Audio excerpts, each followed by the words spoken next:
Okay, so everyone's picked pretty modern action movies. So does that mean that we generally think that action movies are better now than they used to be? If not, no, Ali. What do you think? I mean, look, I've got two words for you: Jackie and Chan. There's another one. There's Jet and Lee. The list goes on and on. We're ignoring all of Hong Kong here, which is a particularly egregious gap.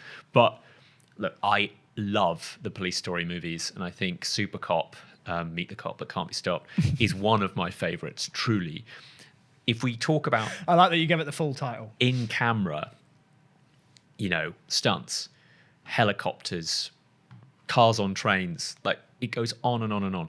Jackie Chan is a god amongst men, and what he's done for action cinema, Chow Yun-fat, the list goes on and on, but those guys are institutions. And if I could have had my pick of all the movies ever, I would really struggle, because when it comes to the best action film, some of the best stuff was a long time ago. But I don't know, because I feel like they're different. Because John Wick is Hong Kong action cinema, so I feel like that's the influence of John Wick, is like this entire decades worth of movies, and bringing that to the US, which I think is also kind of what The Raid does. It takes the Indonesian tradition of martial arts and brings it to the US. So I think that's the thing. I don't know if one is directly contributing to the other, because they were both sort of doing their own thing. It's just that they kind of came at a similar time, and I think at a similar time when Western cinema was also becoming more and more conscious of international cinema and other forms of action that aren't just Arnold Schwarzenegger with a gun. Yeah, I don't feel like we think old action movies are bad. I just think that right now, in the last 10 years, we've hit a new era of action movies, where action movies are now going into a whole nother stratosphere. And I think this is obviously off of the back of having so much good action. We've gone through a dark place where action was kind of dead for a while, and now we're getting back into it. So I feel like action is in a good direction and it's heading in the right. We're standing on the shoulders of titans. Yeah. I think what's really interesting about action is that it's such a fluid term, because if you look over the course of all of cinema history, you could go back to something like The General with Buster Keaton, and all the stunts in that are pretty spectacular, and he did all of them. And it's the same sort of situation with the Fury Road, where you're like, how did nobody die? And then you look at something like Ben-Hur, the chariot sequences in that are absolutely spectacular. But today, when you tell someone an action movie, we have quite a rigid concept of it, and I think that rigid concept is the modern action movie. And so I don't think it's a coincidence that we all chose quite modern ones. Mm-hmm.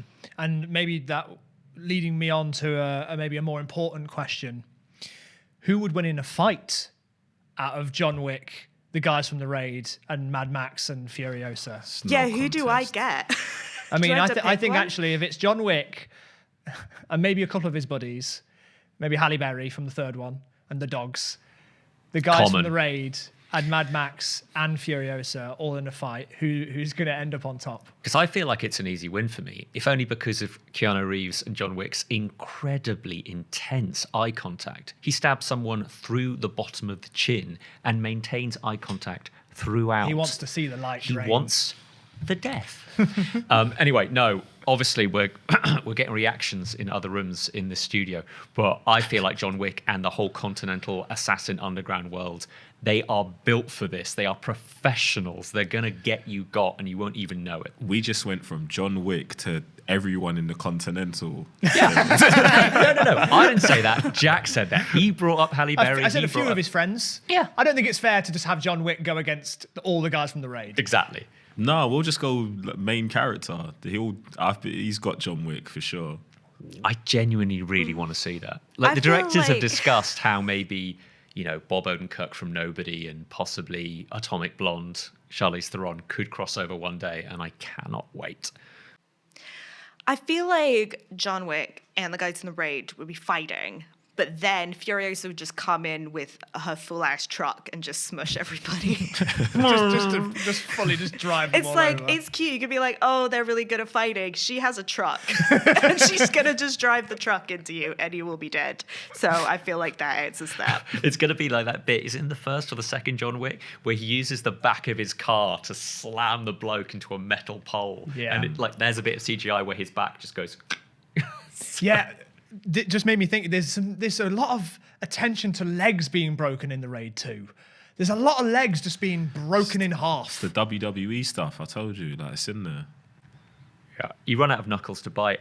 Hey, if you like that, there's a whole lot more. Click the link in the description to watch the full episode of the Screen Test where we're pitting John Wick against the Raid 2 and Mad Max Fury Road to decide which is the best action movie ever. I think it's Mad Max Fury Road. It's Mad Max Fury Road. But it's a good discussion either way. Just click the link in the description. Come on.